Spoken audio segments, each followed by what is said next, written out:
पे कि मेरे दिल में हमेशा से इच्छा थी कि मेरी बेटी हो, पहला बच्चा। मुझे बेटी चाहिए थी, मुझे बेटियां बड़ी प्यारी लगती हैं। तो भगवान ने मुझे बेटी भी दी और वो भी मेरे बर्थडे के दिन दी। तो ये मेरी लाइफ का सबसे खूबसूरत पॉइंट है। बट उस वक्त भी मेरे हस्बैंड की मतलब वो मेंटल अब्यूज खत्म नहीं हुआ हॉस्पिटल में। उन्होंने कहा कि तुम अपने बाप को बुलाओ और अपने हॉस्पिटल का बिल क्लियर करवाओ। तब भी मैं ऑपरेशन से निकली थी और मैं आधी होश में थी, आधी बेहोश थी। वो सीन भी मुझे याद आता है। फिर भी मैंने उनकी बातों को इग्नोर किए, तो ऐसे ही बोलते रहते हैं। और वो बच्ची मेरे हाथ में थी। आज फिर भी मैं 6-7 महीने अपने ससुराल रही कि चलो शायद मन बदल जाएगा, क्योंकि बड़े बुजुर्ग कहते हैं कि बच्चे होने के बाद जिम्मेदारियां आती हैं तो लोग बदल जाते हैं। लेकिन जब तक उनके रिश्तेदार थे वो लोग ठीक से थे। रिश्तेदार जाने के बाद से फिर वही सारी चीज़ें शुरू हो गई, खाना नहीं देना, ये नहीं देना, दूध नहीं देना। तो वो मैं अपने घर आई, कोरोना का टाइम था। उस टाइम भगवान से प्रार्थना करती थी कि क्या करूँ नहीं करूँ, क्योंकि एक ही बेटी हूँ माँ बाप की, तो उनको भी कष्ट होता था मुझे ऐसे देख के। और मेरे भैया भाभी बाहर अमेरिका में रहते, तो उनसे मैं क्या कहूँ क्या ना कहूँ। उस टाइम मैं नेट पे ऐसी नारी सशक्तिकरण कुछ ऐसी सर्च कर रही थी, तो उसमें मैंने मैम का वीडियो देखा। तो अब ये तो देख लिया कि मैडम है बहुत बोलती है महिलाओं के लिए, लेकिन अब इनसे मुलाकात कैसे हो, क्योंकि आर्मी में रही हूँ। तो ये तो है कि ऑल ओवर इंडिया मोस्टली घुमा है, एजुकेशन नहीं से हुई है, सब कुछ हुआ है। बट बिहार कभी नहीं आई थी और बिहार बड़ा उल्टा लगता था। और मुझे ये भी था, नेगेटिव सुनती थी कि बिहार में लफड़े बहुत होते हैं, मार धाड़, ये गाली गलौज, ये वो, मतलब एक नेगेटिव इमेज थी मेरे माइंड में बिहार को लेके। अब टेंशन होती थी कि अब इनसे मिलना भी है, बिहार भी कैसे जाऊँ।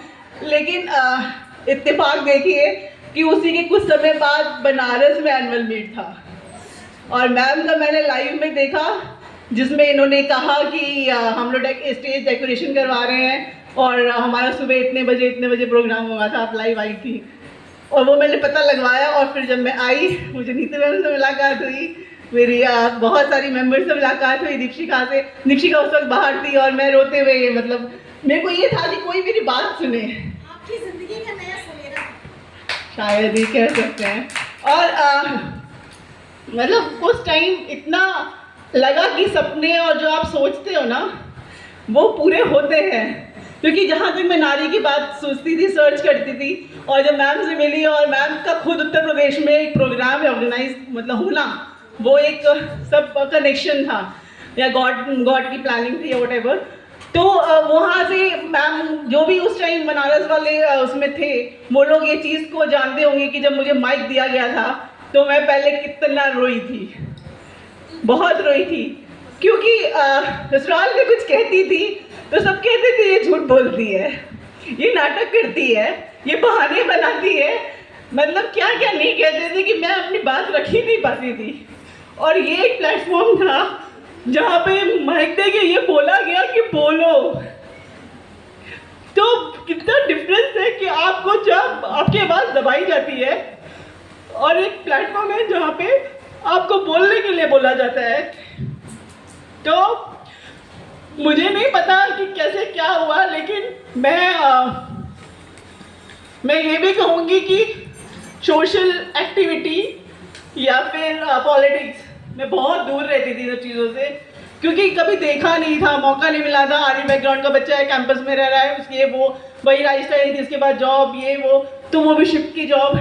लेकिन इस प्लेटफॉर्म ने, मैम आपने, नीतू मैम आपने, आप सबने, मेरे जितने भी अध्यक्ष फ्रेंड्स हैं, सब ने एक तरह से ना न्यू फैमिली मुझे मिली, न्यू डायरेक्शन मुझे मिला, न्यू कॉन्फिडेंस मुझे मिला, और वो जोश जुनून जज्बा जो मैंने कभी सोचा नहीं था कि